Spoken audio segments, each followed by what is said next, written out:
I had settled into a life where silence reigned. Not the peaceful kind you find in prayer or meditation, but the dense, muffled hush of a man who has spent decades avoiding his own name, a name that once echoed through radio calls, mission briefings and maintenance bays, but had since been buried under tractor grease and the soft rustle of wheat fields outside Dayton, Ohio. For years, my hands turned wrenches on broken farm equipment, not turbine rotors or fuel intakes, and I let the world believe I was just another worn-down mechanic with a limp and an aversion to noise, when in truth, I was once the only man trusted to keep a very specific kind of machine breathing. A machine that demanded not just knowledge, but memory, intuition, and something deeper, reverence. It was a Wednesday, grey and still, when a black military SUV pulled up outside my workshop. No insignias, no sirens, just the quiet stop of a vehicle driven by someone who already knew who I was. A young officer stepped out, barely 30, his eyes steady, posture rigid, and with no ceremony or confusion. He walked up to me, glanced at the grease on my hands and said, "Sir, General Reynolds would like a word. It's urgent." I remember laughing, not out of humor but disbelief, maybe even fear, because no one had said sir to me in decades, and certainly not followed it with a general's name. But something in his tone told me this wasn't a mistake, and when I arrived at Wright-Patterson Air Force Base and walked into that massive hangar where echoes live longer than people, I saw her, the helicopter. She stood there like a wounded animal. A decommissioned Mi-8, body stripped, panels open, wiring exposed, as if every engineer who touched her had given up halfway through a sentence they didn't know how to finish. The general didn't smile. He just said, "That model was custom modified for your team during the Southeast Asia campaigns. No one's been able to get her running. We need you." In that moment, every sound I thought I had forgotten came rushing back. The whir of the blades, the hum of auxiliary ignition, the radio static over the Laotian jungle, and the voice of a friend whose name I hadn't dared to speak in years. I looked at the machine, felt her stillness, and realized I hadn't buried the past. I had simply parked it, waiting for someone to hand me the keys again. If this story's already stirring something in you the way it did in me, hit that like button and subscribe. It helps us keep telling true stories that cut deeper than fiction. And now, take a breath, because what happens next will change everything. I wasn't born to fly, and I certainly wasn't trained to survive war. Not in the way it really happens, not the way it tears through a man in silence more than in gunfire. But I became part of something most people never hear about. A covert joint task force in Vietnam that combined American engineering, Polish technical precision, and a Soviet-built airframe operating far outside the boundaries of diplomacy or official records. In 1968, I was assigned to an unmarked base in northern Laos, attached to an intelligence support unit that operated across the border, often flying into areas where maps had blank spots and missions had no names. We maintained and piloted a fleet of modified Mi-8 helicopters, retrofitted with hybrid rotor systems and custom wiring that only a few of us knew how to manage. These weren't machines you could learn from manuals. They were creatures with moods, scars, and ghosts of their own. My closest companion in those years wasn't another mechanic, but a pilot named Victor, a Russian defector who'd quietly switched sides, operating under a false name and a smile that didn't quite reach his eyes. He had the kind of intuition most soldiers lose early, a deep sense of when to trust instinct over order. We flew together for nearly 2 years. Insertions, extractions, emergency medical lifts, classified supply drops into jungle terrain that swallowed sound and spat out fire. It was during one of those runs, in the summer of 1970, that the promise was made, and everything changed. We were flying low, about 300 feet over dense jungle canopy, just beyond the Ho Chi Minh Trail, under full blackout conditions. The mission was simple. 2 agents in, 3 wounded operatives out. But nothing in Vietnam was ever simple. We were hit mid-descent. An RPG from the tree line slammed into the rear stabilizer. The rotor system went into seizure. Every warning light lit up like a cursed Christmas tree. I felt the entire fuselage drop under my feet. Victor's voice cut through the alarms. Auxiliaries not responding. If that system fails, we're done. The cockpit was smoke and red lights, sirens and metal screaming under pressure. I moved by memory, not sight. I reached under the console, ripped out the secondary panel, rerouted ignition through a bypass circuit we'd sketched months earlier. A workaround not approved by any military protocol, but born from necessity and long nights in jungle humidity. And somehow, it worked. The rotor caught, the blades re-engaged, the drop slowed, leveled. We skimmed the canopy by inches before landing hard on a clearing that hadn't existed on any map. Everyone survived. Later, while the medics worked and the sun set blood red over the treetops, Victor pulled a pocket screwdriver from his boot and carved a single sentence into the side of the Mi-8, just below the emergency panel I had rewired. We returned together. That was all. Not a speech. Not a thank you. Just 5 words etched into metal and silence. I didn't know then that it would be the last time we flew together. 3 missions later, Victor's chopper was reported missing. No crash site, no radio contact, no bodies recovered. Some said his aircraft was taken down over the Mekong. Others believed he'd returned to Russia under a different name. The truth, like much of that war, was filed away, if it was ever written down at all. But I never forgot those words. I never forgot how it felt to hear that rotor catch, to see that machine come back to life when every calculation said it shouldn't. And I never forgot the weight of that promise carved into steel, a promise that didn't die with him, because I had carried it home. Back in the States, when I tried to speak of it, people nodded politely but never really heard me. So I stopped talking. Instead, I started sketching. In an old spiral notebook, I redrew every circuit we'd modified, every ignition loop we'd repaired in the field. I wrote down the times, the voltages, the failures, and the fixes, not to preserve technical history, but to remember the lives that passed through those wires. I told myself it was for clarity, but deep down, I knew I was keeping him alive. Every sketch, every scribbled equation, every smudge of graphite on the page was my answer to those 5 words. We returned together, even if only one of us had made it home. When I came back from Vietnam in the fall of 1972, there was no parade, no medal ceremony, no brass band at the airport. There was only paperwork. The cold click of a typewriter labeling me functionally discharged due to prolonged psychological stress, and a quiet suggestion from the attending officer that maybe I should find somewhere quiet, somewhere rural, and try to stay busy.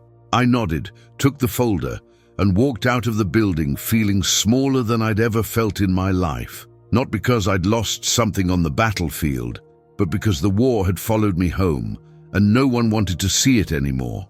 I tried at first to return to aviation, not military but civilian. I applied at a few repair hangars in Indiana and Ohio. I even had an interview lined up at an airstrip near Akron, but the moment they saw my service record, especially the notes about intermittent night disturbances, they stopped asking about my qualifications and started politely saying they'd let me know. They never did. So I drove west, into the Ohio farmland I'd grown up around, and settled in a place that barely had a name, a stretch of 2-lane highway and wheat fields that never asked questions.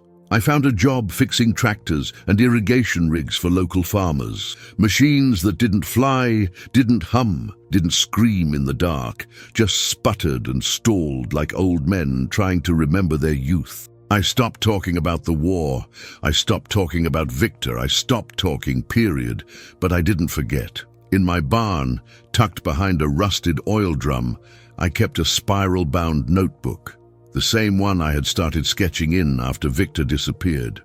It grew thicker over the years, filled with hand-drawn schematics of ignition systems, rotor calibration diagrams, notations of bypass switches we'd improvised in the jungle.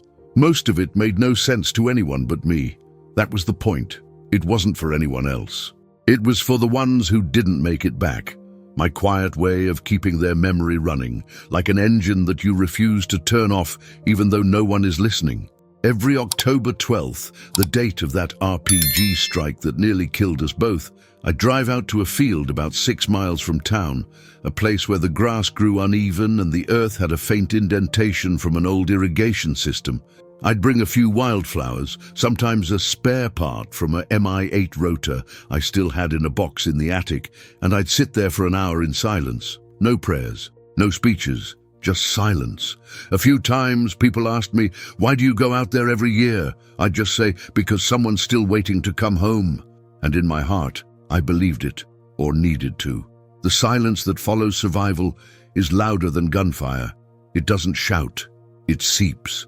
It follows you into the grocery store, into the sound of a refrigerator turning on in the middle of the night, into the flash of a ceiling fan casting shadows like rotor blades.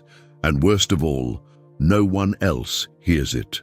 You're left wondering if maybe you imagined it all, until it returns without warning and you're back in that cockpit with Victor, smelling smoke and diesel, heart pounding not from fear, but from memory. That's why I never married. That's why I never left that town. That's why I wore the same jacket for 20 years and never touched another helicopter. Because some promises, even broken ones, keep echoing, and you don't silence them by forgetting. You honor them by listening. Occasionally, a teenager from town would stop by the shop, curious about the old man who fixed everything without gloves. One of them once asked, "Why don't you ever wear gloves, sir?" I told him the truth, "Because I like to feel when the metal breathes." He laughed, not understanding. That was fine. He didn't need to. I wasn't looking for understanding. I was looking for balance, to make things work again. Not just the machines, but myself. Fixing a busted carburetor wasn't that different from rerouting a dead ignition system in the jungle. Both required attention, patience, memory, and both gave back just enough resistance to remind you that you were still alive. That was my life, until 2004, until the general came calling, until someone remembered the name I hadn't heard in decades, and suddenly the silence wasn't so quiet anymore. When I stepped into that hangar at Wright-Patterson, after more than 3 decades of silence, I wasn't prepared for what I saw.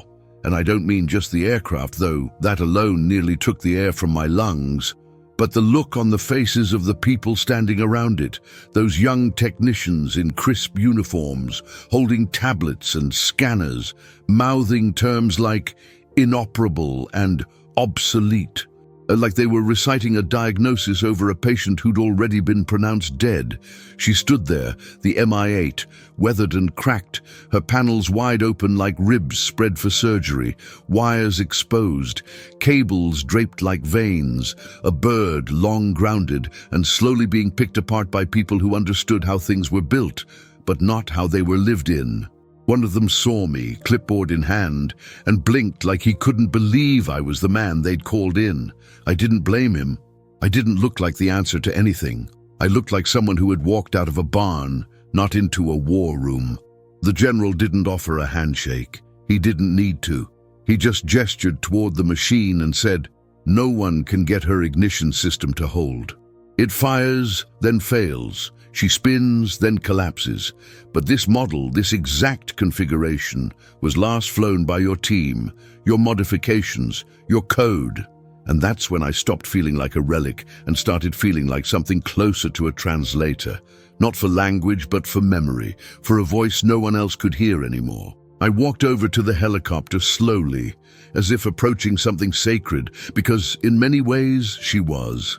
I laid my hand on her side just below where the emergency ignition panel sat, and I swear to you, it was like touching the past, the cool of the metal, the faint scent of old oil, the whisper of vibrations no one else seemed to notice. I closed my eyes, and for a moment, I wasn't in a hangar in Ohio. I was back in Laos, back in the field, hands trembling from heat and adrenaline, shoulder to shoulder with Victor, rewiring a circuit under fire. When I opened them, I pulled my old notebook from my jacket, the one I'd kept sealed in plastic all these years. I flipped to the page with the auxiliary ignition layout, the one marked with Victor's initials and my own hand-drawn arrows indicating a bypass we'd never officially documented. The problem wasn't the system, it was the hands working on it. They were following manuals. We had followed instinct. I asked for space. The engineers backed off, some reluctantly, some curious. I opened the belly panel, followed the harness down into the ignition leads. There, under a rusted clamp and mislabeled connector, I found it. A cross-wired input, reversed polarity on a power feed that wasn't supposed to be there. Someone had tried to modernize her, but hadn't understood what we'd built. I pulled the faulty wire, regrounded the circuit manually using old solder I had brought, not because I expected to use it, but because I didn't trust the new stuff. I resealed the connection, wiped my hands, and stepped back. "Try it now," I said. At first a nothing, then a slow hum, then a spin. Then that sound, that perfect low-frequency pulse of synchronized blades that I hadn't heard in over 30 years, filled the hangar like a voice returning from the grave. The technicians froze. The general said nothing. I just closed my eyes again and listened, because in that hum, in that steady rhythm, I could hear him, Victor, laughing, saying, "Told you she'd listen to you." The helicopter didn't need to lift off. It didn't need to fly. She was awake again, alive, and so was I. That's when I realized I hadn't just fixed a machine. I had repaired a part of myself that had been corroding quietly all these years. It wasn't about proving I still had the skill. It was about honoring what had been left unfinished. And that day, in that hangar, something finally came full circle. After the hangar had quieted, after the technicians had gone back to their terminals and the general had returned to his office, I stood alone beside the helicopter. That same Mi-8, no longer a husk or a puzzle, but something closer to an old friend who had finally found her voice again. I wasn't sure what to feel. Relief, maybe. Gratitude. Grief. It was all there, tangled like the wires I had just repaired, buzzing somewhere beneath my ribs. As I turned to leave, one of the aides, a younger major, maybe 35, walked toward me, holding a slim black folder, one of those archival types used when something's been hidden longer than it should have. He didn't speak much, just handed it to me and said, "We found this in a classified maintenance record, filed with no name and no sender. The general thought you might want to see it." I took the folder without a word, opened it with the same kind of hesitation you'd feel opening a casket, and found a single sheet of paper inside, yellowed, folded in thirds, typed at first glance. But no, it was handwritten. My chest tightened. I knew that handwriting. Even before I read the first word, I knew. It was Victor. "Adam," it began. "If this letter is ever found, and if by some miracle it ends up in your hands, then know this. I didn't die with regret. That night when everything went to hell, when we were falling and you brought the engine back with nothing but grit and wire and your gut, you didn't just save our crew. You saved me. I don't just mean my body. I mean my soul." I sat down right there on the hangar floor, back against the cold fuselage, because my legs couldn't hold me anymore. The words blurred and cleared again. I read every line twice, 3 times. I could hear his voice, like it was being transmitted from some forgotten frequency. "If I don't make it home," the letter continued, "don't waste your life thinking you failed me. You didn't. You were the one thing that worked in a war where everything else broke. And if you ever hear that engine turn over again, if you ever hear her hum like she used to, know that I'm there, in every pulse of every blade, coming home with you like I promised." I don't know how long I sat there. Eventually, I asked to be alone with the helicopter. The request wasn't questioned. I climbed inside, sat in the co-pilot seat, and rested my hands on the throttle. Not to start her up, not to fly, but just to remember. I closed my eyes, and I was back, in the jungle, in the heat, in the chaos. And then, just as suddenly, I was here, older, quieter, but finally at peace. I folded the letter carefully, placed it inside my notebook alongside the diagrams and sketches, and held it to my chest for a moment, as if it might still be warm. Then I whispered, You made it, brother. You made it home. The Mi-8 never flew again. She wasn't meant to. But that day, with her blades humming and that letter in my hands, I realized something that had taken me over 30 years to understand. It wasn't about flying. It was about being heard. And for the first time since the war, I felt like someone, maybe just one person, had finally heard us. I returned to my quiet life in rural Ohio, not with fanfare or ceremony, but with something far more valuable, a sense of stillness I hadn't known since the day I first stepped off the plane back from Vietnam. There was no parade waiting, no handshake from the president, no documentary crew asking for my story. Just me, the gravel driveway, and the same barn that had held my secrets for over 30 years. But somehow, everything had changed. I took my old spiral notebook, now filled with pages that felt heavier than before, as if each line carried not just technical sketches, but the weight of a man's journey through silence, and I hung it on the wall above my workbench. Just beside it, in a simple black frame, I placed Victor's letter. I didn't do it for decoration. I did it so I'd never forget again. So if anyone ever asked who I was, I wouldn't have to explain. I could just point. It didn't take long before word spread. Young mechanics from the base started showing up, not because I advertised, but because people talk. They'd come with questions about old helicopters, obsolete ignition systems, rotor vibrations no one teaches about anymore. They weren't looking for textbook answers. They were looking for stories. And so, little by little, I started telling them.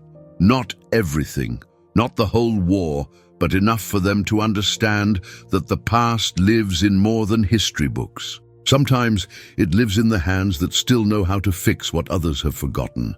And somewhere in those conversations, around old engines, stripped bolts, coffee-stained shop towels, I found something I thought I'd lost forever. Not redemption, not closure, but connection. Because for the first time in decades, I wasn't just the old guy who doesn't wear gloves. I was someone who remembered, someone who mattered, someone who had carried a promise across time and kept it. I still visit the base from time to time. The Mi-8 sits in the museum now, marked as a historical aircraft used in joint field modifications during the Vietnam War. Most people walk past her without a second glance, but not me. I walk slow. I run my hand along the panel where Victor carved his promise. It's been repainted, restored, sterilized by time, but I still feel it. Not the metal, but the memory. And every time I hear that faint echo in my mind, the soft pulse of blades spinning in rhythm, I know it wasn't about the machine. It was never about the machine. It was about being remembered. About knowing that even if your name gets buried, your story doesn't have to. So maybe I'm not a hero. Maybe I'm not even a veteran anyone would remember. But I was the man who understood the language of machines. And maybe, just maybe, the souls inside them. We share true stories every week. Stories of memory, love, and the invisible wounds people carry.